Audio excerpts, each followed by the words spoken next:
Good morning, students. Uh, Today we have Mr. Pratik Jain with us. He is an entrepreneur with more than 15 years of comprehensive experience in various domains. He believes that entrepreneurs never lose.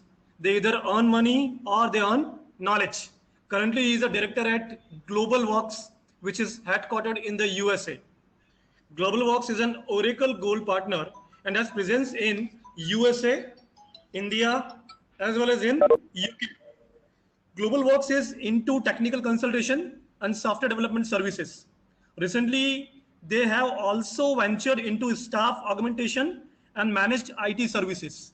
If we talk about Mr. Pratik Jain, he is a technical person who did his masters in computer applications. He also having MCAC certification from Microsoft and also cryptocurrency certification from C4 Canada. Other than that, he loves solving complex technical problems and has a great eye of aesthetics and detailing. Mr. Pratik Jain also loves traveling and has been to the most of the many of the countries like USA, China, Australia, and many more.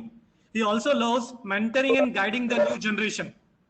So, Mr. Pratik sir, I am handovering the mic, virtual mic to you. Thank you. Thank you. So I am happy to see so many people joining this quorum. I see the count. How much is the count now? 75. 75 people. Okay, great. So good numbers. Good morning, everyone. To all the students. I see that you are in SEM 3, which is going to be your second last SEM now with the new structure that we have for MCA. When I used to study, it was a six SEM course. But anyways, doesn't really matter. The topic that we want to talk today is on emerging technologies. So, सबसे पहले तो I would want to ask someone to what do you think are the new generation or the new technologies now? So, if I have to pick someone, let's say Varun Agarwal, can you share your views, Varun? बता सकते हो आप क्या है नई technologies?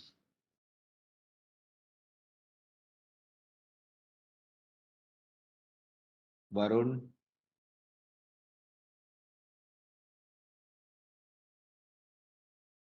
if Varun is not there, Varun, you there? Hello, Varun. Okay, anyone other? Saloni. See guys, I want this to be very participative. ये मुझे है ना boring lecture नहीं बनाना है. There is a specific purpose of this session and it has to be very, very interactive. It has to be a dialogue. कोई तो yes, Saloni. Okay, Jolly, please. Sir ऐसा बोल सकते हैं कि न्यू टेक्नोलॉजी डिस्क्राइब करना या फिर डेवलपमेंट ऑफ टेक्नोलॉजी. एग्जांपल दे सकते हो आप? सर एग्जांपल मुझे लाइक लैंग्वेजेस का एग्जांपल. जॉली आपको रिपीट करना पड़ेगा वापस से. एग्जांपल क्या दिया आपने? सर मैं ऐसा पूछ रही हूँ कि एग्जांपल में लैंग्वेजेस का एग्जांपल या फिर किस type? Okay, very good. Now see, this is a perspective. क्या नए लैंग्वेजेस को नया टेक्नोलॉजी बोलना चाहिए? अगर आप मुझे पूछोगे तो मैं बोलूंगा नहीं. टेक्नोलॉजी बहुत ऊपर की चीज है. उसके अंदर भी लैंग्वेजेस तो बदलती रहती है समय के साथ. वो तो इम्प्रूवमेंट होता रहता है. नया नया आईडी आता है, नया लैंग्वेजेस आता है, नई चीजें आती रहती है. So Jolly, to answer your question, we should not consider new languages as technology. No. समझ में आया आपको? सी मोबाइल, ओके, कोई जमाने में आप लोगों के घर पे है ना लैंडलाइन फोन होते थे, अभी भी शायद होते होंगे. उसके बाद नई टेक्नोलॉजी आई, मोबाइल फोन. अग्रीड? लेकिन अब मोबाइल फोन के अंदर आप ये नहीं बोल सकते हो कि एंड्रॉइड का वर्जन 4 था, अभी एंड्रॉइड का वर्जन 5 आ गया तो वो नया टेक्नोलॉजी है, वर्जन 6 आ गया तो वो नया टेक्नोलॉजी है. अभी ये no, these are small enhancements or small steps. The paradigm shift was from landline phones to a completely new genre, which is mobility, mobile telephony. That was a new technology, and that created new technology का मतलब ये होता है कि आप पूरा का पूरा एक नया मार्केट खड़ा कर रहे हो, या एक नया मार्केट है, नई चीज डेवलप हो रही है। एग्जिस्टिंग चीज में जो एनहेंसमेंट्स होते हैं वो नहीं। इस पर इस एस्पेक्ट से जॉली अब आप बता सकते हो या कोई भी बता सकता है? Sir, Manshi here. Can we consider artificial intelligence as a technology emerging? Yes, Mansi. So AI and ML, जो बोलते हैं ना, machine learning and artificial, that's an emerging technology. I'll not say it's a new technology, no, but it is an emerging technology. New मतलब ऐसा नहीं है कि आज ही आया है, AI काफी साल से है, लेकिन अभी भी वो मेन स्ट्रीम नहीं बना है. It is pushing, so which means it is definitely an emerging technology and it is gaining extreme amount of acceptance. अपन डे टू डे लाइफ में अगर वो सीरी और ये एलेक्सा और ये सब यूज करते हैं, वो सब AI के चमत्कार है. इनफैक्ट आप YouTube पे वीडियोस देखते हो, Netflix पे मूवीज देखते हो, जो रिकमेंडेशन आते हैं वो सब AI के एल्गोरिदम यूज करते हैं. जो आपका ट्रैकिंग होता है, आपका टेस्ट, आपका प्रेफरेंस, सब चीज में AI इन्वॉल्व हो जाए. तो yes Mansi, AI and ML are new technologies, but AI is very popular now. What else can you guys think of?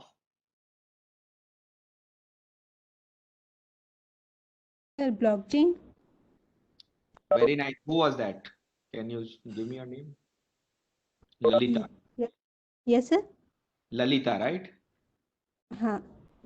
हाँ ललिता, ब्लॉकचेन भी एक इमर्जिंग टेक्नोलॉजी है. और कुछ? Hello, sir. Hello. Can we say भाभी. that? Yes, sir. Can we take the hologram as a new emerging technology? Because I have Yes. heard somewhere. Yes. Hologram जो है ना, it falls under VR. So AR and VR is the new domain. Now let me share this slide. Can you see this slide, guys?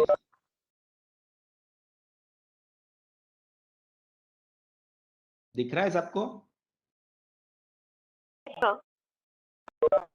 So अभी जो आपने बोला last में hologram, सो hologram falls under VR. सो ये जितनी भी चीजें मैंने लिखे हैं ना, ये सबके अंदर फिर सबका अपना अपना एक दरिया है. It is a ocean under everything. Blockchain के अंदर भी, ब्लॉकचेन में तो ऐसा है, I have lot of personal interest and I see a very very golden future of blockchain and we have done some projects. So I understand blockchain के अंदर भी आप NFTs, DeFi, crypto space, tokenisation, ICOs and one second, and ये crypto exchanges etcetera etcetera, इतनी सारी चीजें हैं कि आप पूरी जिंदगी ब्लॉकचेन में निकाल सकते हो. और यही सत्य है सारी बाकी चीजों के लिए भी. AI ML very vast, RPA very vast, IoT is very vast, quantum computing extremely hot and very emerging right now, and it is a game changer. AR and VR are as well. Abhi, is anyone aware of, let's take any one of these. Abhi, Bhavisha, you mentioned hologram, right? Yes, sir. So it falls under VR. Now, what is the difference between AR and VR? What is AR and what is VR? आप लोगों ने सुना होगा बहुतों ने. कोई बता सकता है?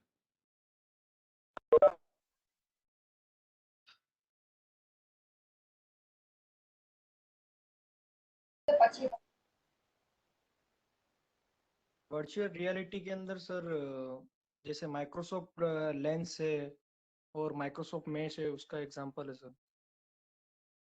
वो आपने है ना स्पेसिफिक वेंडर का बताया. जनरल कंसेप्चुअली क्या चीज है, मतलब माइक्रोसॉफ्ट ने प्रोडक्ट्स बनाए वो ठीक है, पर कन्हैया मतलब what is AR, what is VR and what is the difference? See the objective of this discussion you need to understand. देखो आप लोग अभी पढ़ रहे हो, कल को जब आपका ये पढ़ाई खत्म हो जाएगा तो आपके पास करियर चॉइस होगी. PHP करूं, पाइथन करूं, जावा करूं, ब्लॉकचेन करूं, IoT करूं, क्या करूं? अभी आपको बेसिक अंडरस्टैंडिंग होगा तो आप एक इन्फॉर्म डिसीजन ले पाओगे. Okay, so come to that. But yes Kanhaiya, coming back, AR and VR का क्या एग्जांपल आप दे सकते हो, क्या समझ में आता है इसमें? Sir, I think yes Bhavisha. I think जो हम इमेज या कुछ भी हम जैसे वीडियो कॉल करते हैं उसको हम होलोग्राम में देख सके, तो हम वो जो इमेजिनेशन या जो मोबाइल में 2D या 3D में दिख रहा हो उसको हम 3D में सामने रियलिटी में देख सकते हैं।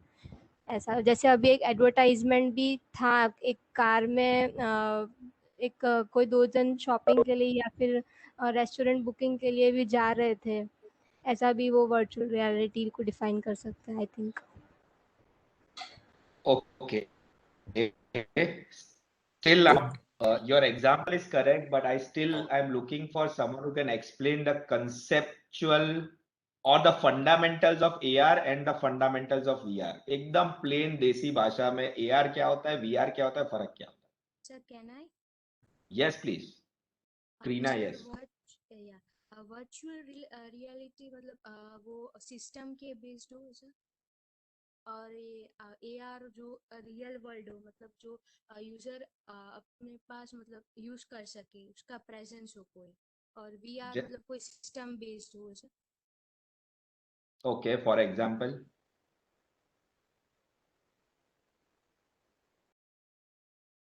क्रीना, आपने बोला वो काफी हद तक ठीक है, लेकिन उसका एग्जाम्पल चाहिए।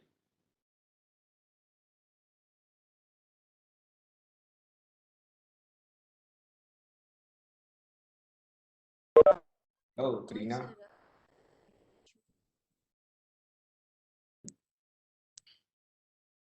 सर हाँ बोलिए। हाँ सर, प्लीज रिपीट करेंगे क्या बोला आपने? आपने जो बोला क्रीना वो ठीक है, पर मुझे उसका कोई एग्जाम्पल चाहिए। वो स्मार्टफोन्स के स्मार्टफोन्स अंदर, स्मार्टफोन्स AR के अंडर फॉल करते हैं, is that what you are saying?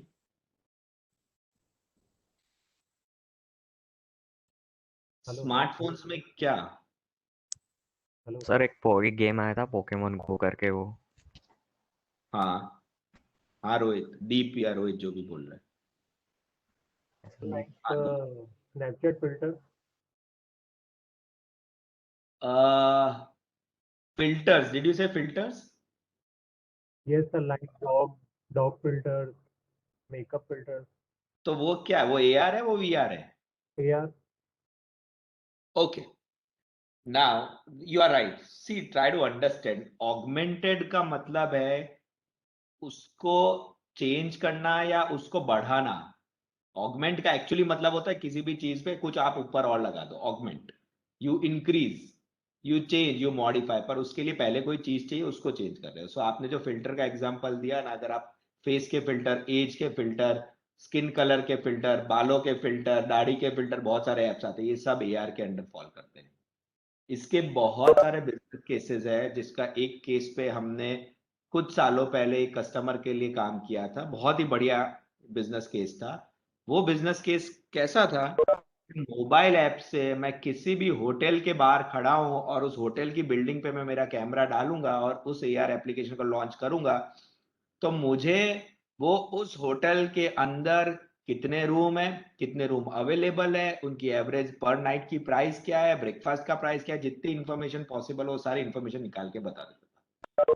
Now try to understand what is the way of doing this right now. अगर आज मुझे बॉम्बे जाना है और ताज में रहना है, या फिर मैं बॉम्बे पहुंच गया कि वहां जाके होटल देख लूंगा, और फिर वहां जाके मैं ताज जाता हूँ, बगल में ओबेरॉय है, बगल में एक और होटल है, और हर एक के अंदर जाके पता लगा रहा हूँ या तो फोन करके पता लगा रहा हूँ, उसके बजाय मैं सिर्फ वहां पे कैमरा पॉइंट करूंगा तो वो मुझे सारी इंफॉर्मेशन खींच के दे देगा। So this was a use case, one of the applications we worked on AR. Filters is also another use case, and anything which is existing and you enhance or you augment that particular piece is falls under augmented reality. Virtual reality का मतलब है कि आप पूरा ही नया बना रहे हो, स्क्रैच से बना रहे हो, वो चीज है ही नहीं। और ये आपके इनफैक्ट ये सारे के सारे चीजें जो हमने, वो कौन सी मूवी थी डायनासोर्स की बहुत फेमस, जुरासिक पार्क, और ये सब है ना VR के डोमेन में फॉल करते हैं, लेकिन वो उसका जो डिलीवरी मैकेनिज्म है वो मूवी के थ्रू है, इसलिए हम उसको उस तरह से नहीं सोचते हैं। पर आप ऐसा सोचो, आपको मैंने वो HoloLens अभी किसी ने बोला ऐसा फील देता हूँ कि आप रोलर कोस्टर में बैठे हो, या ऐसा दिखाता हूँ कि आपके सामने डायनासोर आ गया है, ये सब वर्चुअल रियलिटी। क्योंकि वीआर के अंदर आपके सामने डायनासोर तो आ गया है और आपको 3D में दिख रहा है, इसलिए आपको रियल दिखेगा, लेकिन वो वर्चुअल है, वो रियलिटी वर्चुअल है। आपके ब्रेन को फुल कर देते हैं 3D दिखा के भाई आपको लगेगा कि आप रियली डायनासोर के सामने, पर एक्चुअली ऐसा है नहीं। All those kind of things fall under virtual reality, and उसका भी बहुत बड़ा यूज केस है। इसका यूज केस होलोग्राम्स में बहुत मैसिवली होने वाला है, और कुछ ही सालों में हम लोग देखेंगे कि हम जिनके साथ वीडियो कॉल करते हैं वो सामने बंदा हमारे बैठा है, ऐसा फीलिंग आएगा। ऑफ कोर्स उसके लिए होलोग्राम का मशीन लगेगा और वो वहां पे लेजर बीम से वो उसको जनरेट करेगा, but that's virtual reality. your near and dear one, your friend is not present, but still you'll see them sitting in front or standing in front of you in 3D. You might not be able to touch them, but you will be able to see them, and that's a great thing to happen. Agreed? So that is the difference between AR and VR. Now anyone on IoT? What is IoT?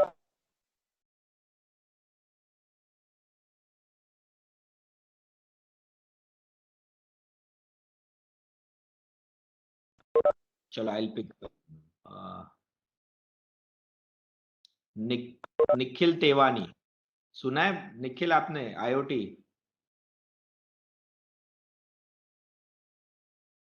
Yes sir. Any idea क्या होता है IoT?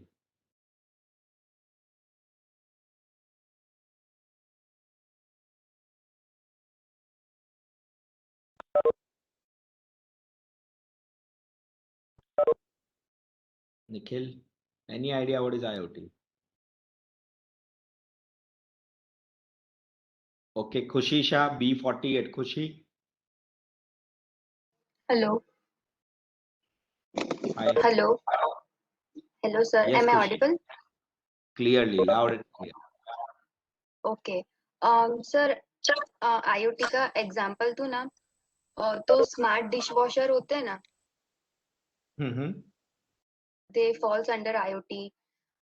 Then पर आप जब बोल रहे हो smart dishwasher, तो क्या स्मार्ट है?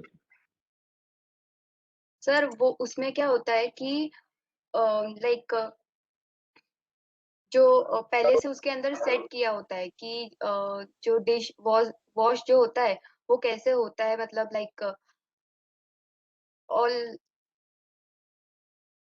सर उसके बारे में मुझे ज्यादा नहीं पता है, बट वो IoT के अंडर।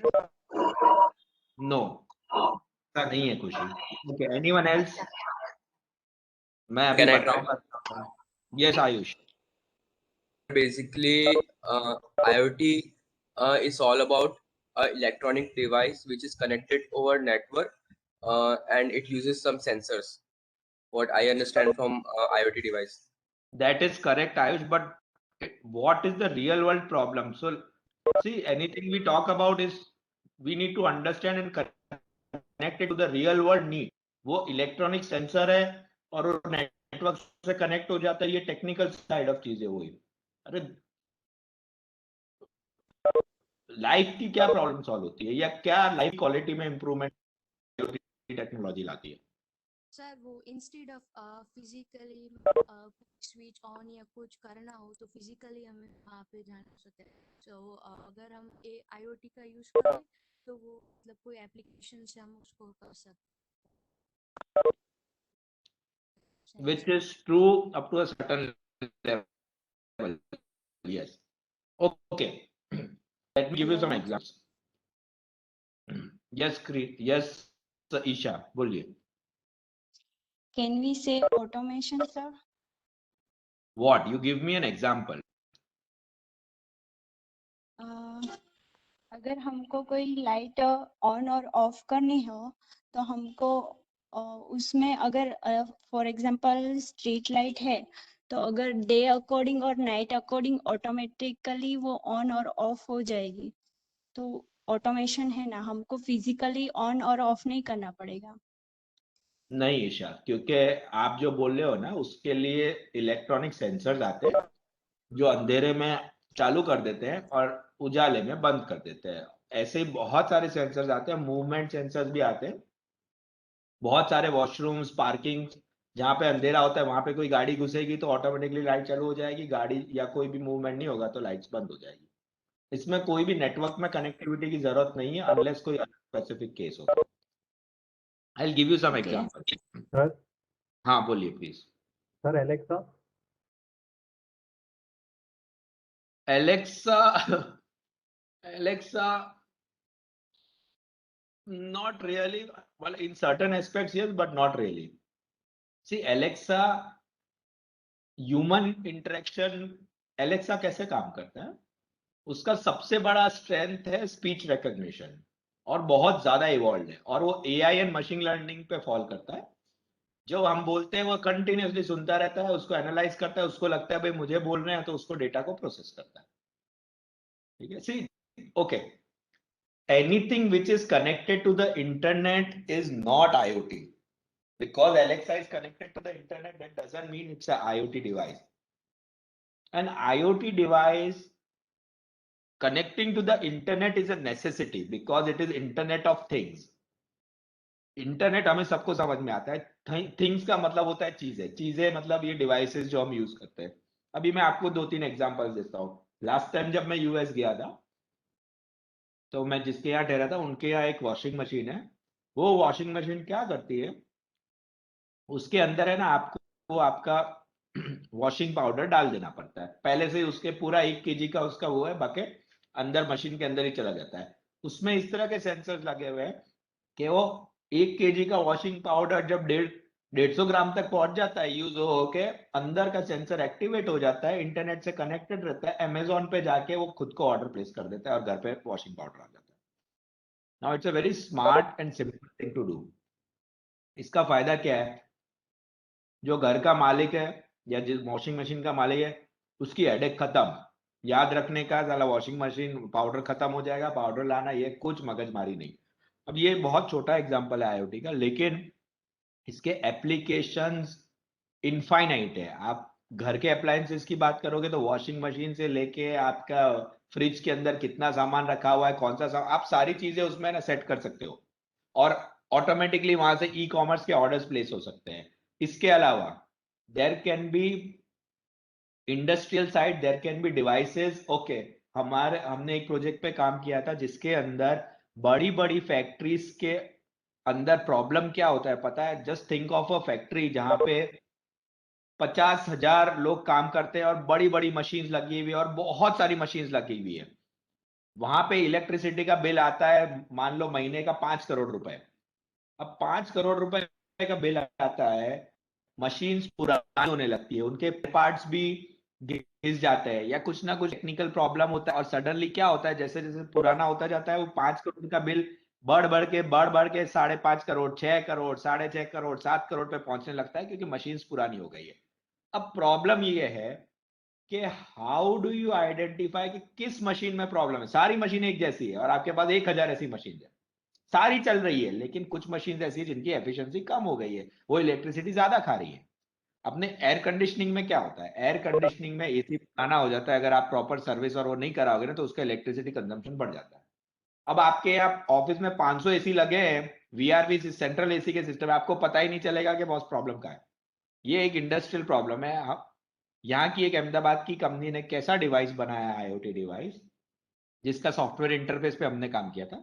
वो आईओटी डिवाइस हर मशीन के साथ अटैच हो जाता है, उस मशीन का इलेक्ट्रिकल कंजम्पशन मॉनिटर करता है और वो पूरे 1000 डिवाइसेस एक दूसरे के साथ कम्युनिकेट करते हैं और पूरा कंसोलिडेट करके डेटा को एक सेंट्रल सर्वर पे भेज देते हैं, जहां पे वो डेटा के ऊपर एनालिटिक्स रन होते हैं और हर मशीन का कितना कंजम्पशन है वो पता चलता है, जिससे ये पता चलता है बॉस ये वाले मशीन का कंजम्पशन ज्यादा है, वो ग्राफिकल इंटरफेस में आ जाता है।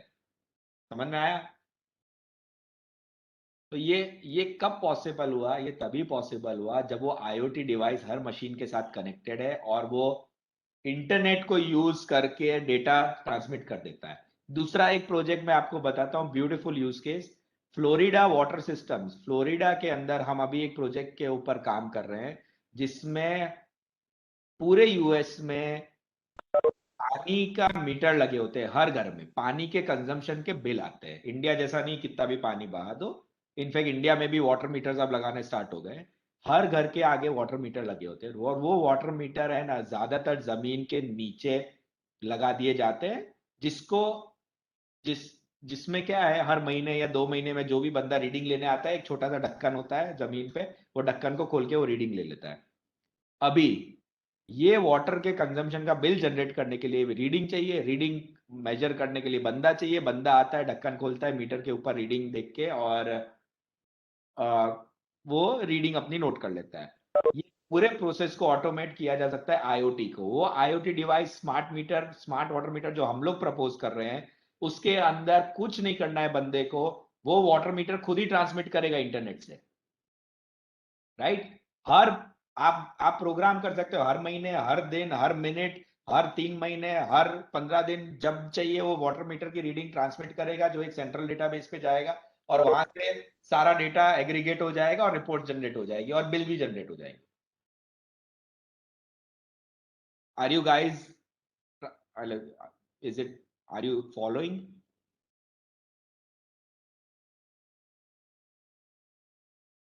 Isha?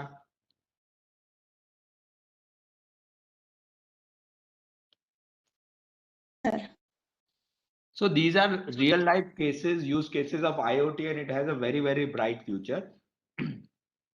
So see, आप blockchain हो, AI हो, RPA हो, RPA is again a very emerging field. RPA, robotic process automation के अंदर क्या होता है? You can, अच्छा आप लोगों ने, अगर किसी ने मैक्रोज कभी बनाए या स्टडी किए, किसी ने भी बनाया मैक्रो? रिया?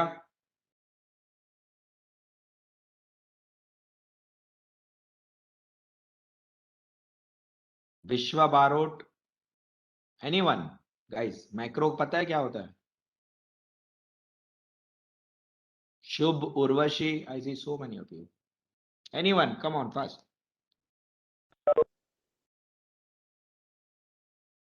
हेलो। यस ईशा। मैक्रो, जहाँ तक मुझे पता है कि कोई भी हम एक्शन करते हैं ना, उसको वो सेव कर लेता है और फिर हम उसको कोई की असाइन कर सकते हैं, शॉर्टकट की, और वही टास्क अगर हमको नेक्स्ट टाइम यूज करना हो तो हम वो की प्रेस करके वही सेम टास्क परफॉर्म कर सकते हैं। Correct, beautiful. ईशा आपने जो बोला वो सही है, लेकिन मैक्रोज हमेशा एक लिमिटेड स्कोप के अंदर काम करते थे। मतलब आपने वर्ड के अंदर मैक्रो बनाया तो वो वर्ड डॉक्यूमेंट के ऊपर कुछ स्टेप्स को, कुछ सीक्वेंस ऑफ स्टेप्स को रिपीटेटिव कर देता है, जो आपको फिर मैन्युअली नहीं करने पड़ते। ये आप एक्सेल में कर सकते हो, वर्ड में कर सकते हो, बहुत सारे सॉफ्टवेयर में कर सकते हो।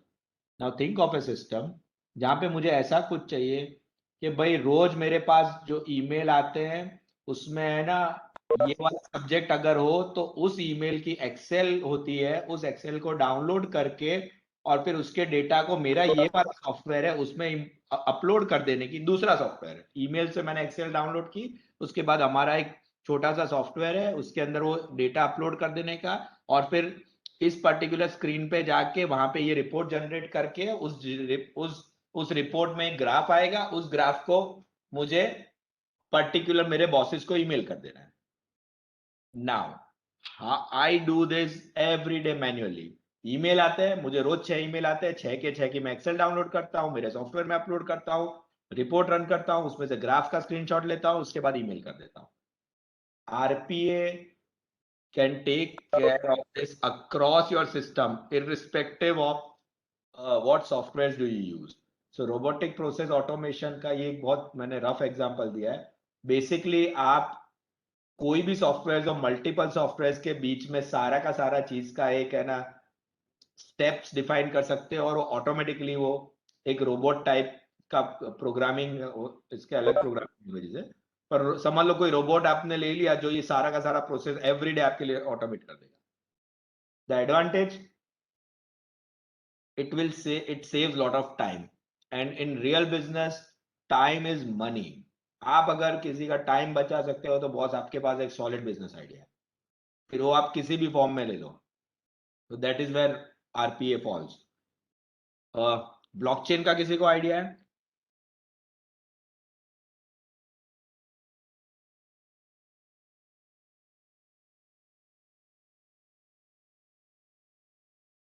Come on, anyone? Shubham? Yamini? Yes sir Shubham. हाँ शुभम, कोई आइडिया है ब्लॉकचेन का, सुना है? सर सुना तो है पर ब्लॉकचेन खाली इतना पता है कि सिक्योरिटी के लिए काम आता है। सिक्योरिटी के लिए काम आता है, ओके। और कोई कुछ कहना चाहता है? Yes sir. ईशा बोलो। ब्लॉकचेन डिस्ट्रीब्यूटेड होता है और हाइपर लेजर होता है, उसमें एक ही लेजर होता है। वो सारे के सारे जो डिवाइसेस होते हैं वो उसको फेच करता है और उसमें कोई इम्यूटेबल होता है, हम उसमें कोई चेंजेस नहीं कर सकते। एक बार ब्लॉक ऐड हो गया फिर हम उसको डिलीट नहीं कर सकते। ओके, ऐसा करने की जरूरत क्या है, मतलब चेंज क्यों नहीं कर सकते और उसका फायदा क्या है ईशा? सिक्योरिटी। अगर हम सेंट्रल देखें, अगर कोई सेंट्रल एंटिटी उसको हैंडल करती तो वो सिक्योरिटी इशू होते कि हैक होने के चांसेस हो सकते हैं। ओके, क्योंकि डेटा सेंट्रली मैनेज होता है अदर एप्लीकेशन में, बट यहाँ डिस्ट्रीब्यूटेड होता है, इसकी वजह से। आपने ये सब कहाँ पे पढ़ा Esha? I am so happy. हमारा सब्जेक्ट है जी। You have blockchain as a subject? Yes sir.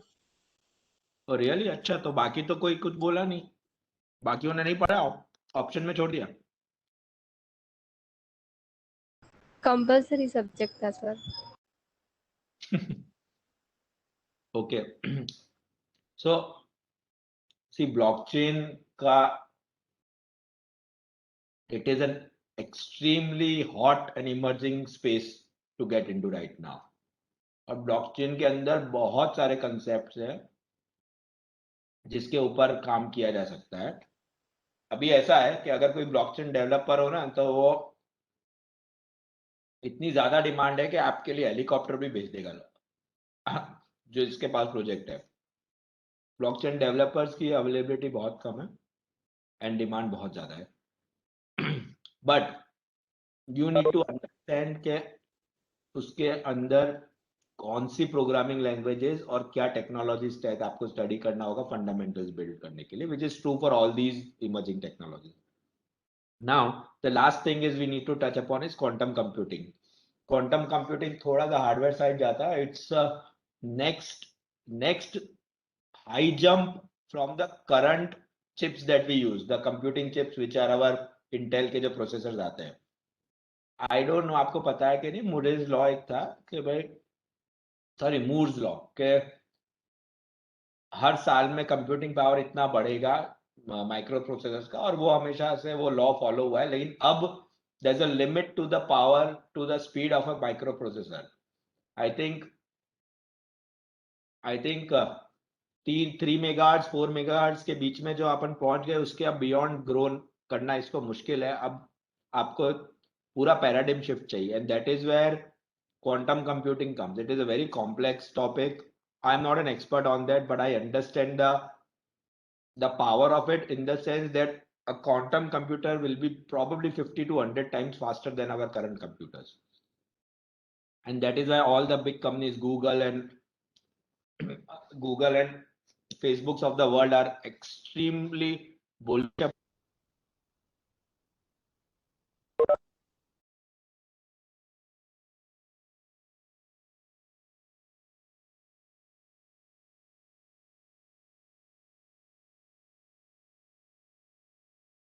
is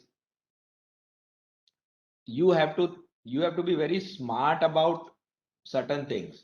So if you can see this slide, what I mentioned is it's a business concept, red ocean versus blue ocean strategy. बहुत short में मैं बताऊंगा। देखो, emerging technology का मतलब नहीं है कि वो आप उसमें सक्सेसफुल करियर बना सकोगे, क्योंकि हमें ये नहीं पता है कि वो टेक्नोलॉजी कितनी सक्सेसफुल होगी। मैं आपको एग्जांपल्स देता हूँ। बहुत साल पहले फ्लॉपी डिस्क चलती थी, उसके बाद सीडीज आई, उसके बाद डीवीडीज आई, डीवीडीज के बाद ब्लूरे आया, ब्लूरे और डीवीडी को उतना सक्सेस कभी मिला ही नहीं क्योंकि यूएसबी ने आके उसको मार दिया. But were they emerging technologies? Yes. DVD was a huge jump from CD क्योंकि सीडी की कैपेसिटी 500-600 MB थी. डीवीडी एंड ब्लू-रे सीधा 5-6 GB तक ले जाता था उसको. हाउएवर वो टेक्नोलॉजीज कभी मेन स्ट्रीम इतनी हो ही नहीं पाई क्योंकि यूएसबी एंड पेन ड्राइव ने आके उसको मार दिया. That's the problem, or that's the catch in getting into emerging technologies. And getting into mainstream technologies like Java and Python, जो proven है, जो established है, what are the negatives of that? Getting into proven technologies, the problem is it is a red ocean, which means कि वहाँ बहुत भीड़ है, वहाँ पे बहुत ज्यादा competition है, वहाँ पे बहुत fight मारना पड़ता है आपको. आप अकेले नहीं हो, हजारों लोग वो चीज कर रहे हैं जो आप करना चाहते हो. ब्लू ओशन स्ट्रेटजी का मतलब है आप ऐसे अनचार्टर्ड टेरिटरी में जाने की कोशिश कर रहे हो जहां पे अभी यही नहीं एस्टेब्लिश हुआ कि उसका मार्केट कितना है. It is exciting but there are less buyers, the concepts are not yet proven, there is no mainstream adoption of that, and that is why you can never be sure कि वो कितना चलेगा या नहीं चलेगा. There are people like Elon Musk जो blue ocean strategy पे ही focus करते हैं, कितने भी पैसे लगाने पड़े वो इसी लाइन पे जाता है. जैसा कि उसने अभी जो लॉन्च हाइपर लूप जो उसका कंसेप्ट है, हाइपर लूप जैसा कंसेप्ट किसी ने नहीं बनाया. Do you agree? उसने स्टार्ट किया. आई डोंट नो आपको पता है कि नहीं. Hyper loop it's a very very fast mode of transportation using magnetic levitation. वो उस बिटवीन सिटीज अभी वो उसने बनाया, लॉन्च किया and he has invested lot of money in that. His other venture is जहाँ पे वो स्पेस टूरिज्म वगैरह कर रहा है. तो वो स्पेस टूरिज्म की जो दुनिया है ना, वो किसी और ने नहीं ट्राई की. नासा ने नहीं की, इसरो ने नहीं की, अमेजोन ने किया और एलन मस्क ने किया. एक बहुत ही क्लासिक एग्जांपल एलन मस्क का है.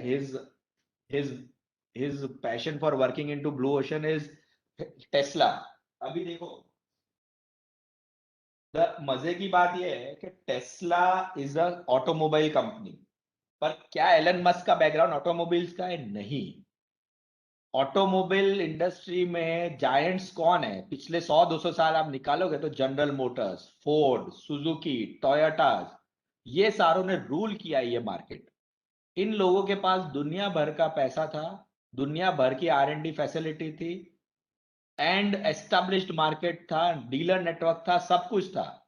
उसके बावजूद उन्होंने हमेशा इलेक्ट्रिक कार्स के ऊपर कभी ज्यादा फोकस ही नहीं किया ना. उन्होंने ऐसा नहीं कि इलेक्ट्रिक कार 50 साल पहले नहीं थी, 50 साल पहले भी प्रोटोटाइप्स बने हुए हैं, लेकिन किसी ने भी उसको इस तरीके से नहीं अप्रोच किया जैसा एलन मस्क ने किया. एलन मस्क ने देखा it's a blue ocean, which means एक ऐसी जगह जो अनचार्टर्ड है, अनएक्सप्लोर्ड है, शायद फेल हो जाए और शायद फेल जाए वाले डर में करोड़ों करोड़ों डॉलर्स इन्वेस्ट करने की हिम्मत रखना. It's a separate skill and separate talent in itself, and that is what Elon Musk is for. He always gets into blue ocean strategies. He might fail, he might succeed, whatever that happens. And that is exactly what will happen with you guys. अगर आप emerging technologies में जाना चाहते हो, बहुत अच्छी बात है, बहुत एक्साइटिंग होता है, बहुत आसान है उसमें ग्रो करना क्योंकि कंपटीशन कम होता है. लेकिन वो टेक्नोलॉजी कितनी सक्सेसफुल होगी नहीं पता है हमें. रेड ओशन में जाओगे तो बहुत कंपटीशन होगा, लेकिन हमें ये पता है कि भाई गाड़ी तो चल जाएगी, दाल रोटी का तो प्रॉब्लम नहीं आएगा. अगर आप अच्छा करोगे तो आप सक्सेसफुल भी हो जाओगे. So this is something you need to understand before you getting excited about emerging technologies. You have to think now how do you choose which technology to get into. So which one is for you? See, for all these emerging technologies, you have to understand the concept of all these, the baseline of all these technologies. क्या करते हैं ये? और हमेशा जब आप कोई technology को करो ना, तो लेमैन की लैंग्वेज में, एकदम देसी भाषा में, रियल वर्ल्ड प्रॉब्लम क्या सॉल्व होता है ना, वो ही समझने का सबसे पहले. इम्यूटेबल लेजर, हाइपर लेजर, ये सब जार्गन्स नहीं. पहले तो ये समझो कि बॉस कौन सी तकलीफ है जिसका सॉल्यूशन ये टेक्नोलॉजी ला रही है. That is how you should start thinking. क्योंकि पैसा तो तभी आता है जब आम आदमी की कोई तकलीफ आप दूर करते हो, चाहे कोई कुछ भी बना दे. पैसा दुनिया वाले लोग ही देते हैं जिनको टेक्नोलॉजी से कोई मतलब नहीं है. उनको एक ही चीज से मतलब है कि उनका कौन से प्रॉब्लम का तुम क्या सॉल्यूशन लाके दे रहे हो, फिर भी तुम ब्लॉकचेन करो या हाइपरलेजर करो या फिर तुम IoT करो, कुछ भी करो, doesn't matter. Once you understand and study technologies, you should build a small application or prototype. You are all engineers, you have all the material and all the resources available in today's time. Google है, किताबें है, videos है, online courses है, आपके पास laptop होगा, एक छोटा सा प्रोटोटाइप बनाओ, समझो कि वो कैसे काम करता है। नेक्स्ट स्टेप है एक्सपर्ट्स और सीनियर्स उस फील्ड के, उनसे बात करो, गेट अ फील। नेगेटिव चीजों के बारे में पूछो कि बॉस इस टेक्नोलॉजी की क्या लिमिटेशन है, तुम्हें क्या लगता है 5 साल बाद ये टिकेगी, व्हाट इफ ये नया आ गया जिसने इसको मार दिया, तो क्योंकि ऐसा होता ही है इमर्जिंग टेक्नोलॉजीज में, 50 टेक्नोलॉजीज आती रहती है, लेकिन बहुत कम टेक्नोलॉजी सक्सेसफुल होती है। करियर एडवाइस लो, जॉब अपॉर्चुनिटीज का स्टडी करो, क्या पे स्केल है, एक्सेट्रा एक्सेट्रा, सारी चीजें तुम्हारे को नॉलेज में होनी चाहिए। You have to take informed decision, educated decision and not be passive, otherwise what will happen, ज्यादातर लोग कैंपस होता है या कुछ भी होता है, भाई जो मिले जॉब तो ले लो क्योंकि हमें जॉब चाहिए, विच इज फाइन। देखो यार, वो एक अलग तरीका है जिंदगी जीने का, but if you are proactive तो आपके पास खुद के पास आपके इन्फॉर्म डिसीजन होने चाहिए, एंड वो इन्फॉर्म डिसीजन तभी आप लोगे जब आपके पास इंफॉर्मेशन होगी, विच इज नॉलेज। वो नॉलेज के लिए आपको एफर्ट डालना पड़ेगा, आपको स्टडी करना पड़ेगा, right? Specially if you want to get into emerging, आज आपको जावा या पाइथन या PHP या ये रिएक्ट और या नोड इसमें जाना हो, ये सब प्रोग्रामिंग लैंग्वेजेस है, ये सब standard web application, web building technologies के अंदर फॉल करती है, क्लाइंट सर्वर मॉडल पे चलती है सारी की सारी, इसमें कुछ भी नया नहीं है, पर इसमें बहुत काम है दुनिया में। कभी भी आपको जॉब की प्रॉब्लम नहीं आएगी, but then it's a separate kind of a lifestyle, it's a choice that you have to make.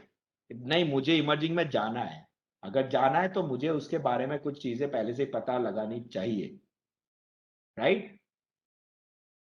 So once you select, what do you do? Let's say someone of you selected blockchain, someone of you might select IoT. I want to get into I want to get into quantum, I want to get into AR VR. What do you do after that? So I have written certain points. You have to have an aspiration to be on the top of your game. Try to get certified. जैसे मैं blockchain में मैंने जब personal interest से पढ़ाई मतलब समझना चालू किया, तो सबसे पहले मैंने ये देखा कि कौन सा सर्टिफिकेशन है, तो कनाडा का एक सर्टिफिकेशन होता है, C4 कहते हैं उसको। I got myself certified. Doesn't really matter certify करो या नहीं करो, but it's a huge confidence booster. It helps you showcase your skills and validate those. किसी को आप बोलते हो आप Oracle certified हो, it's a validation of your skills. आप जब ये बोलते हैं मुझे Oracle आता है वर्सेस एक बंदा जो बोलता है मुझे Oracle आता है और मैं सर्टिफाइड भी हूं bye Oracle, that makes huge difference. Be very strong on your LinkedIn profile, take recommendation, build your base, build your profile, be very, very strong, connect to the industry leaders. I'm telling you, everyone will help if you ask for help. If you don't ask for help, it will never happen. Jitne bhi experts hai, they always, most of them are willing to help people who want to rise. So the last point, your vision should be to get recognized as a SME. SME stands for subject matter expert of your domain. Boss, आपकी सोच ऐसी होनी चाहिए कि मेरी line ये है, उस लाइन में मुझे सब पता होना चाहिए। आपको उसका प्रैक्टिकल एक्सपीरियंस है या नहीं है, थियोरेटिकल नॉलेज होना ही चाहिए। कहीं खड़े हो के आप अपनी लाइन के बारे में बात करो 4 जनों के बीच में, वो भी आपकी लाइन के हो, वो बाकी 4 को फील होना चाहिए, बॉस इसको यार बहुत कुछ पता है। that should be your vision. Okay, so next thing are certain life skills out of my personal experience के भाई see मैंने बहुत गलतियां की है, I can share some of the things, so I'm sharing some of the life skills. Try to be best in whatever you do. These are great times and anyone who's an expert will surely be successful. So आप emerging technology में जाओ या नहीं जाओ, आप कोई भी एक लाइन पकड़ लो, प्रोग्रामिंग लैंग्वेज के एस्पेक्ट से, UI UX डिजाइनिंग के एस्पेक्ट से, QA के एस्पेक्ट से, बिजनेस एनालिसिस के एस्पेक्ट से, आप कुछ भी कर लो, if you are on the top of your game, you will be successful. This is my guarantee to you. Okay? अच्छा, I also feel that there will be lot of people amongst you जो ये BCA या MCA तो कर रहे हैं, लेकिन coding is not their calling. Coding does not excite them. Okay, now try to understand, coding एक ऐसी चीज है जिसमें अगर आपको पैशन या बहुत मजा नहीं आता है ना, तो आप ज्यादा लंबा नहीं टिकोगे, क्योंकि कोडिंग में हर रोज नई चीजें आती है, आपको अपने आप को अपग्रेड करते रहना पड़ता है। और जो बंदा पैशन ड्रिवन होता है वो जॉब के 6-8 घंटे के बाद घर जाके भी एक्स्ट्रा चीजें पढ़ेगा, क्योंकि उसको बहुत मजा आता है, नए नई चीजें ट्राई करेगा, बनाएगा, एक्सपेरिमेंट करेगा। और जो बंदे को मजा नहीं आता है वो जॉब के बाद घर जाके ऐसा कुछ नहीं करेगा, तो उसका करियर ग्रो नहीं होगा, क्योंकि दूसरे लोग बहुत आगे निकल जाते हैं। But the good thing is not everyone is good at technical stuff, but that's okay. The world needs much more skills than engineering. So if you feel that technology and engineering does not excite, does not matter, be strong on your fundamentals. There are other lines. There are things like DevOps. There are things like designing. There are things like solution architecture. There are things like managing projects. There are things like business analysis. There are things like QA, जहाँ पे coding या तो zero होता है या बहुत कम होता है. You can get into those lines. So don't worry if you think that यार कोडिंग अच्छे से आता नहीं है मेरा तो क्या होगा, भगवान जाने, ऐसा कुछ नहीं है। The next life skill is be very proactive, stand out, try to be leader, ask questions. अभी इस कोरम में इस सेशन के अंदर I see 3 or 4 people, Isha, Bhavisha and few others who are communicating, who are asking, who are speaking out. बाकी लोग नहीं कर रहे हैं। और दुनिया में क्या है कि जो बोलेगा और जो इंटरेक्ट करेगा ना, वो ऑटोमेटिकली शाइन करना स्टार्ट कर देगा, बाकी जो बोलेगा नहीं वो पीछे रह जाएगा। And again out of my experience, it doesn't matter आपको इंग्लिश आती है कि नहीं आती है, कोई तो भाषा आती होगी। It is always about communicating with clarity, it is not about English. Remember, language is not a barrier, unclear communication is. Problem कहाँ पे होता है, देखो हमारे यहाँ कंटिन्यूस इंटरव्यूज चलते रहते हैं, कुछ महीनों बाद आपके भी इंटरव्यूज होंगे किसी ना किसी कंपनी में। अगर आप इंग्लिश में कंफर्टेबल नहीं हो, लेकिन आप फिर भी इंग्लिश में दे आप समझाने की कोशिश कर रहे हो, जिसकी वजह से आप जो बोलना चाह रहे हो वो सारा मैसेज मैसअप हो जाता है, क्लैरिटी चली जाती है, सामने वाले को आधा समझ में आता है, आधा नहीं आता है, you are going to lose it man. आपको आपकी लाइन में आपकी टेक्निकल नॉलेज की वजह से चूज किया जाएगा, आपकी लिंग्विस्टिक स्किल की वजह से नहीं। Knowing English is a plus, but it is not the only thing. Remember that. You should try to learn English. It will always help. You should try to be fluent. But whenever you're talking about your stuff, अगर आप उसमें आपकी knowledge बहुत strong है, तो आप उसी language में बात करो जो आपको कंफर्टेबल है। गुजराती बोलो, हिंदी बोलो, मराठी बोलो, जहाँ पे जो आपको पता हो, सामने वाले को वो लैंग्वेज समझ में आनी चाहिए। That's the only thing. Don't try to, you will lose your confidence, honestly speaking. If you try to speak a language in which you are not confident, you'll lose your confidence. So again, language will never be a barrier. You have to think it कि boss मेरा काम जावा लिखना है, मेरा काम English लिखना नहीं है। इंग्लिश में मैनेज कर सकता हूं, पर मेरा प्राइमरी लैंग्वेज हिंदी है, मैं हिंदी में कम्युनिकेट करूंगा। And people appreciate honesty. Nobody, I have clients in Europe and US and Australia, they understand कि इंडिया में English is not the first language, it is not the native language. They don't expect us to be very fluent, they just expect us to be very clear about the communication. आप English लिखो, आप English में टूटा फूटा बोलो, लेकिन clarity के साथ बोलो, इंप्रूव करते जाओ। वो कोई एक्सपेक्ट नहीं करता है कि आपको बहुत जोरदार आएगा। The reason the day they decide that they are outsourcing work to India, they know the challenges, they know language is a problem, they know time zone is a problem, and still they go ahead and do it because they are saving a lot of money. End of the day, it is business. $1,000 का programmer US में, India में $250 से $300 में मिल जाता है, and $300 in India is not less. These are random numbers, but yes, probably 1/5 of the cost of an American programmer is what you can get in India. And that is why they come here. So they know the challenges. The next is, this is one of my favorite quotes. If you can see that, at times you'll feel that life is unfair, but remember, life is unfair to all, and that's what makes it fair. ये सब मेरे साथ हुआ है boss, उसको तो ये advantage है, उसके बाप की तो ये पहुंच है, उसके पास बहुत पैसे है, उसके पास फलाना है, उसके बाद थैंक यू भाविशा, उसके पास ये है, मेरे साथ तो ये, मेरे पास ये लाइफ के एडवांटेजेस नहीं है। बुलशिट, कुछ नहीं, कुछ फर्क नहीं पड़ता है। I am telling you, if you are at the top of your game, you will surpass everyone. But boss उसके लिए है ना आपको आपके कंफर्ट जोन से बाहर आना पड़ेगा। 10 घंटे 12 घंटे 14 घंटे घड़ी वड़ी देखना बंद कर दो। आपकी जॉब में क्या एक्सपेक्टेशन है वो सोचना बंद कर दो। 10 से 6 का मेरा जॉब है, उसके बाद मैं क्यों काम करूं? अरे कुछ नहीं, हटाओ। आपके शुरू के 4 साल है ना, आपका लर्निंग के साल है। Just be eight the top of your game. आपको मैं बोलूं ना, आप जावा में घुसे हो, आपको कॉन्फिडेंटली ये बोलने को होना चाहिए जावा में आप कुछ भी पूछ लो सर, आधी रात को भी पूछ लो, कोई टेंशन नहीं है। If you are able to do that, life will always be to your advantage. हर एक का बैकग्राउंड में उसको कुछ एडवांटेजेस होते नहीं होते, but that's all okay, doesn't really matter in the long run. कुछ फर्क नहीं पड़ता in the long run. It's your career will be of 40 years। आप अभी 20 साल के होगे शायद, 20 साल से लेके 60 साल, 40 साल, 40 साल में दुनिया की कोई भी चीज को आप एक्सेल कर सकते हो और मास्टर बन सकते हो, पर आपका विजन वैसा होना चाहिए कि मैं इस लाइन में घुसा हूं बॉस, मेरे से बेहतर किसी को आना नहीं चाहिए। ऐसा कुछ नहीं होना चाहिए जो मुझे नहीं पता। then everything will be an advantage to you. Have a very very positive attitude. देखो ये मेरा एग्जांपल है, कोबोल नाम का एक हमारे में सब्जेक्ट हुआ करता था, रोल वाला में मैं टॉपर्स में था, लेकिन मेरे फर्स्ट सेमेस्टर में रोल वाला में कोबोल के एग्जाम में मैं फेल हो गया।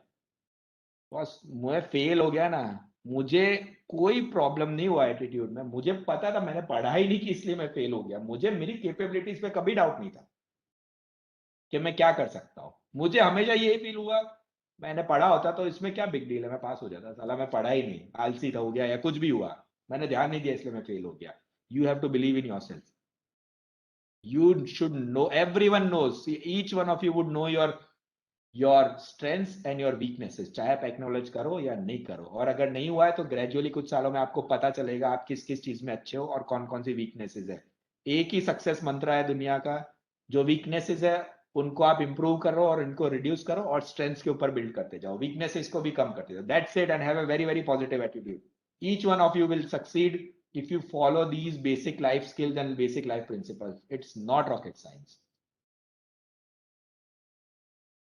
I think this point, obsess over your domain, which again means the same point, aspire to be the king of your kingdom, which means आपकी जो भी लाइन है, आप front end developer, back end developer, full stack developer, database administrator, security guy, automation guy, कुछ भी करो, you have to obsess over your domain. आपको blockchain में घुसना है तो चाहे वो हाइपरलेजर हो, चाहे डीफाई स्पेस हो, चाहे एनएफटी स्पेस हो, चाहे वो क्रिप्टो करेंसी एक्सचेंजेस हो, चाहे टोकनाइजेशन हो, आपको हर एक में शायद हैंड्स ऑन काम करने का मौका नहीं मिलेगा, पर कंसेप्चुअल अंडरस्टैंडिंग तो आप हर एक की कर ही सकते हो। यूट्यूब देख सकते हो, कोर्सेज यूडेमी पे बाय कर सकते हो, छोटे छोटे प्रोटोटाइप बना सकते हो। You have to obsess, that's the word. सारे you have to have a list of certifications, you have to have recommendations on LinkedIn, you have to speak every time you get a chance to speak in a group or in a quorum, opt for it, बोलो। और उसमें है ना, मैं फिर से बोल रहा हूँ, अगर आपको लगता है मुझे इंग्लिश नहीं आती मैं कैसे बोलूंगा, वो सब जाए भाड़ में। आपका कुछ नहीं जाता है, आपको हर अपॉर्चुनिटी सीखने का एक चांस देती है। 1 या 2 बार आप ऑल्टर होगे, तीसरी बार आप सीख जाओगे कि भाई 50 लोगों के सामने कैसे बोलना। पर शुरू के 2 बार आपको, that's okay, I mean that's how you learn। आप गिरोगे लेकिन आप सीख जाओगे। Some of the books that I would recommend, these are my favorite books। If you get into a professional career, which all of you would be getting into, read this book by Subroto Bagchi, The Professional। If any one of you is planning to be an entrepreneur, खुद का कुछ start करने का सोच रहे तो again Subroto Bagchi का एक बुक है जिसका नाम है द हाई परफॉर्मेंस एंटरप्रेन्योर, वो आपको पढ़नी चाहिए। Amazing book. And emerging technologies पे एक ये बुक है 0 to 1। ये टेक्नोलॉजी पे बात नहीं करती है, पर ये माइंडसेट पे बात करती है कि नए ब्लू ओशन में आप जाते हो तो किस तरह से सोच होनी चाहिए और किस तरह से आपको चीजें, मतलब किस तरह से your mindset, your attitude, how should you think, how should you plan. 0 to 1 is by Peter Thiel। Peter Thiel was the co-founder of PayPal। अगर आप लोगों को PayPal पता है तो ठीक है, नहीं पता है तो it was the world's number 1 and one of the first online payment systems, and it is still the highest revenue generating online payment gateway system। So PayPal का को फाउंडर में पीटर था और उसके साथ एलन मस्क था। Elon Musk ने अपना सारा पैसा जो शुरुआत में कमाया वो पेपाल से कमाया, उसके बाद उसने दूसरे वेंचर स्टार्ट किए। Read this book guys, it's a very nice book. Okay, I think we have come to the end of this. This is my LinkedIn link. I would really appreciate if you guys can follow us on LinkedIn. That helps us. Okay, now anything that anyone wants to talk about?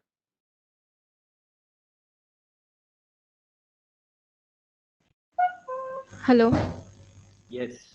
हाँ sir, I want to ask that कभी कभी ऐसा होता है कि interest generate करने का try करते हैं कि ये इम्पोर्टेंट है कैरियर के लिए, तो इसमें जनरेट करना पड़ेगा इंटरेस्ट, पर फिर भी ना बहुत ट्राई करने के बाद उसमें सक्सीड नहीं हो पाते हैं, या फिर बोर हो जाते हैं जल्दी कि ये नहीं हो रहा है अभी इसको रख दो, मेरे बस का नहीं है। तो उस टाइम पे क्या करना चाहिए? हमें जानते हैं कि ये इम्पोर्टेंट है, काम आएगा, फिर भी इंटरेस्ट नहीं आता है।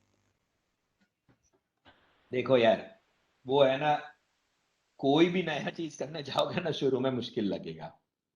अभी गिव अप कर देने का कि ये मेरा इंटरेस्ट नहीं है, वो थ्रेशोल्ड या वो पॉइंट हर एक बंदे का अलग अलग रहता है। कोई बंदे का एटीट्यूड ऐसा होता है, नहीं મને કેવી રીતે ના આવડે, આવડશે જ મને, અને આવડ્યા પછી હું ડિસાઈડ કરીશ કે મારે હવે કરવું છે કે નહીં, પણ બોસ આવડવું તો જોઈએ મને. Okay, so there are people who have this attitude. There are people who will spend only 3 days and take a decision कि बॉस मुझे नहीं मजा आ रही है इसमें, छोड़ दो। अभी इसमें रॉन्ग और राइट डिसाइड करना भाविशा बहुत मुश्किल है। हर एक के अंदर से है ना, उसके दिल से या उसके गट से एक आवाज आती है कि ये this whatever I am trying to do is not my.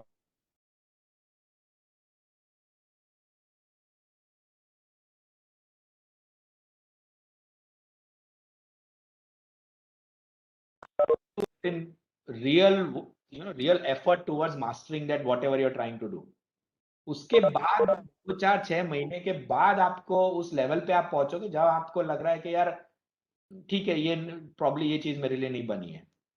But otherwise it is difficult to everyone has his own learning curve. किसी को सेम चीज सीखने में 3 दिन लगता है, किसी को 3 महीने लगते हैं, किसी को 10 महीने लगते हैं। तो ऐसा ही है, right? Yes sir, yes sir.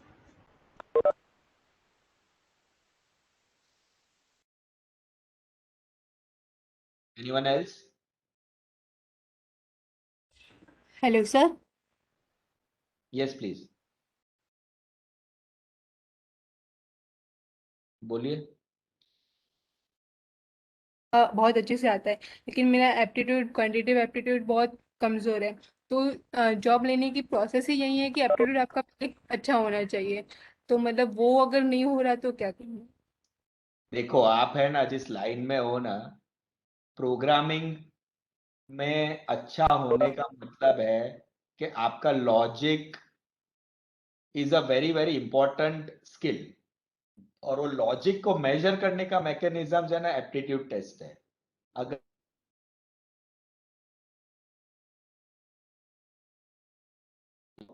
तो वो आप इंटरव्यूज में आपको वो नड़ेगा ही नड़ेगा। आपके तो 2 ही तरीके हैं मुझे समझ में आते हैं। एक तो ये, या तो आप you have to work on it, मतलब आपको logic, aptitude, mathematical aptitude, logical aptitude, ये सारों पे काम करके खुद को आपको स्ट्रॉन्ग करना पड़ेगा। या फिर अगर आपको लगता है बॉस, और बहुतों को लगता है, ट्रस्ट मी, कि कोडिंग प्रॉब्लली मेरे लिए नहीं बना है। अगर कोडिंग आपको लगता है आप नहीं एंजॉय करते हो तो कोई फर्क नहीं पड़ता है, दूसरी बहुत सारी चीजें आईटी में, जैसे मैंने बोला, आप उसके लिए अभी से सोचना चालू कर सकते हो, और उसमें कुछ गलत नहीं है, और उसमें कोई करियर आपका छोटा हो जाने वाला ऐसा नहीं है। In fact business analyst, DevOps, project managers, इनकी डिमांड और इनकी पे स्केल कोडर से ऊपर है। आप इस तरह की ऑल्टरनेटिव चीजें भी ट्राई कर सकते हो जिसमें लॉजिक नहीं but processes and management, IT side का आपका रिक्वायरमेंट बढ़ जाता है। Okay sir, thank you. Okay Lalita.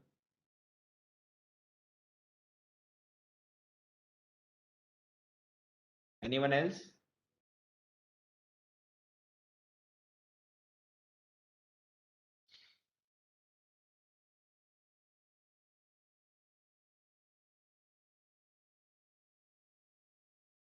Okay, so if there is no one, I guess I am done from my side. See, I am really open to guide and help any one of you. And when I say that, I mean that. You guys can send an email to me or put a WhatsApp text. Please do not call directly. The best approach to get in touch with me would be WhatsApp. Okay. Doctor Arpit के पास मेरा number है, बाकी लोग लिखना चाहते हो तो I don't mind. My number is 9979 311 311. अगर किसी को कभी भी करियर में कुछ पूछना है, सलाह लेनी है, या if you want to come and meet, I am open to that. I might not be able to reply back promptly, but I'll make sure that I reply back probably in a day or two or whatever time. So उसमें कोई झिझक मत रखना. I mean, I'm very open to these things. I really want to guide you guys as much as possible that I can. I've been through the journey जहाँ से आप आज गुजर रहे हो. और मैंने अब तो honestly speaking आज के टाइम में आईटी की डिमांड बहुत ज्यादा है, सैलरी स्केल्स भी बहुत ऊपर है. जब मैंने पास आउट किया था 2003 में, तब अहमदाबाद में आईटी जीरो था. यहाँ कोई पूछता ही नहीं था, यहाँ पे कोई कंपनीज भी नहीं थी. और यहाँ पे मेरा पहला इंटरव्यू था एक कंपनी में जिसकी टोटल स्ट्रेंथ 3 लोगों की थी. सैलरी ऑफर्ड थी 4000 रुपए मंथली, और उसमें उसने 2 घंटे मेरा इंटरव्यू लिया था. उसके बाद कोई जवाब ही नहीं दिया, ना हाँ ना. So I been through that journey, जहाँ पे फिर मुझे बॉम्बे जाना पड़ा था, इंदौर जाना पड़ा था. फिर बाय गॉड्स ग्रेस बॉम्बे में मुझे जॉब मिल गया था टीआईएस में. TIS is a sister concern of TCS, but TIS focuses on educational software, e learning, E tutoring ऐसा. पर वो बॉम्बे का जॉब भी बहुत लो पेइंग था क्योंकि उस टाइम पे पेज ही बहुत लो थी. But anyway, so the point is, it is the initial few years are hard, but let me tell you, IT as a career is the most rewarding engineering career in India today. You can be mechanical, chemical, electronic, civil, whatever engineering you want to do. Nothing comes close to IT in terms of the remuneration, the pay scales, the opportunities to interact with international people, the opportunities to travel the world, see the world. Nothing comes close. No engineering field will offer you this, what IT can offer you. So respect that. Be at the top of your game. Keep upskilling. Keep reading. Keep learning, and be the champ of whatever you do. That's it. ठीक है, guys?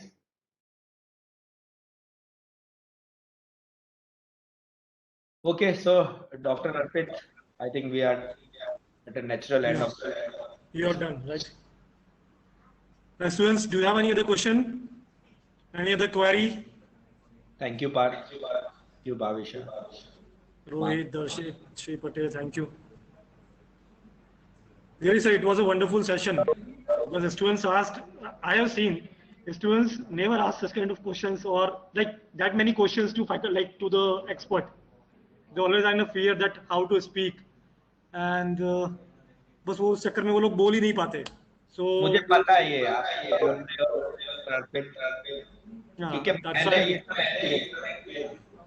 And I am telling you, अगर आपको कोई चीज पूछी है या आपके मन में सवाल है या आपके पास सामने वाले के सवालों के जवाब है, लेकिन आप सिर्फ इसलिए नहीं बोलते हो क्योंकि आपकी लैंग्वेज वीक है या आपको आपकी लैंग्वेज पे, उससे खराब कोई फीलिंग ही नहीं है. हटाओ ये सब बोझ अपने मन से, हटा दो. गुजराती, हिंदी जो आता हो, अरे बॉस घुस जाओ, सीख जाओगे सब चीज. और ये शुरू के 3-4 साल आपके गिर गिर के सीखने के ही साल है. कोई हंसे, कोई आप पे आपका मजाक उड़ाए, हटाओ वो सब. आपका ऑब्जेक्टिव ही है कि मुझे तो सीखना है भाई, अभी जो होगा होगा. आग में कूद जाऊंगा, मैं जलूंगा या कुछ भी होगा, लेकिन बाहर तो निकल ही जाऊंगा.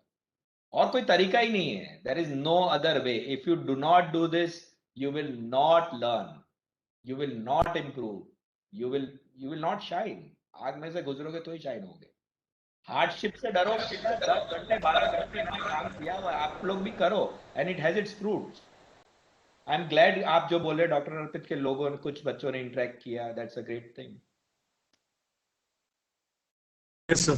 True. Actually, hello, am I audible? Yes. Yes. Actually, even when the students comes to me for project discussion, I used to tell them, तुम्हें क्या लैंग्वेज आती है? काठियावाड़ी आती है, काठियावाड़ी बोलो. As I am not Gujarati, but I will try to understand their Gujarati कि तुम बोलो, मेरा learning होगा. But don't bother for a language कि ठीक है मुझे English बोलना नहीं आती है, I won't be able to speak. नहीं. Just create a confidence that you can speak. Language तो धीरे-धीरे अपने आप improve हो जाएगा. Correct. यही सच है. That is true. So, Pratik sir, thank you for the wonderful session. We Thank you. actually would like to see you again in the GLS for the next pre-placement week. Yeah, so I have been in touch with some lady. मेरे यार Devashi, यार Dr. Devashi Mehta or Prerna? That is right for pre-placements. Yes. So I don't know वो कहाँ पे पहुंचा है, but कुछ communication चल रहा है, and I would love to come there. Because we are planning to hire 20-25 people this year. Okay, alright, that's great. Definitely, So then we I'm will in meet, touch sir. with- Yeah, I'm in touch with GLS, St. Xavier's, Rolwala, DDIT, and PDPU. But yes, GLS क्या है कि बहुत सालों पहले भी मैंने recruitments किए हुए. I still have some students of your old batches. I don't know whether you know Abbas or not. Abbas को मैंने hire किया था GLS से. Abbas Kapasi, I think so. Abbas Kapasi, that is right. He's still हाँ. with me. Wonderful guy. तो कितने 6-7 साल हो गए होंगे. हाँ, I think और भी yes, 4 years back, possibly 4 years back, he passed out. 4 or 5 years. Yes, that is right. 4 or 5 years now. Correct. So I'll be happy to come over and do a campus. Would it be possible for students for a physical presence on campus for the pre-placement? Actually, at present we are going offline as well as online, but it depends on the situation of that time, that how the government give instruction to us. So, like, let's see, because for the technical like written test, they have to appear on Moodle, and after that, if government allow us, then definitely we will call them on campus. And what if I arrange and invite these students? These are all third semester students. तो fourth semester इनका full time training रहता है क्या? Yes, 4 semester इनका full time training रहेगा. It is their like last major project. Okay, और ये कब से start होता है? It will start from the month of January. Okay, and what if I officially invite these students at my premise for a placement round or for an interview round? Would that be Sir, possible? it is totally yes, sir. इसमें कोई problem नहीं है. You can. But I think you should also go, like you will also go by some written test for the filtration, because we have 134 students in the Correct. batch. So there will be a written test on which will check on communication. When I say communication, again, it's the thought process, not English. Okay. And logic. We don't usually ask technical questions. We ask logic questions. Great. Sort of Okay, puzzles. because I believe coding तो मतलब language तो Java हो या Python हो तो सब सिखा दिया जाता है. Logic चलना चाहिए. अगर programmer के उनकी problem solving ability होनी चाहिए कि how like they can solve the problem or they can identify the solution of a problem. That's right. So हमारा test उसी तरह से geared होता है. हम लोग usually technical सवाल नहीं पूछते. But definitely, sir, you can call them at your place for the final round of interview, or let us say if you want to have 2 or 3 rounds over there, then you can definitely call them. Great. So whom should I get in touch with? What आपने नाम बताया lady का? Dr. Devashi Mehta. I think you should talk with Dr. Devashi Mehta. What I will do, I will forward her number on your WhatsApp. Like this, is this your WhatsApp number? 11311. So I will forward the contact details of Dr. Devashi Mehta. I think I'm seeing some mails from her, Dr. Devashi Mehta, 9427318966. I have that number. So yes, so मैं उनसे बात कर लेता हूँ and let's do this. फटाफट come. सही बात है, sure Pratik sir. ठीक है, thank you sir, thank you doctor. अरे thank you to you sir, thank you for the guidance, thank you sir. मिलते हैं सर फिर बहुत जल्दी. Okay, bye, thank you, bye bye. Okay sir, bye bye.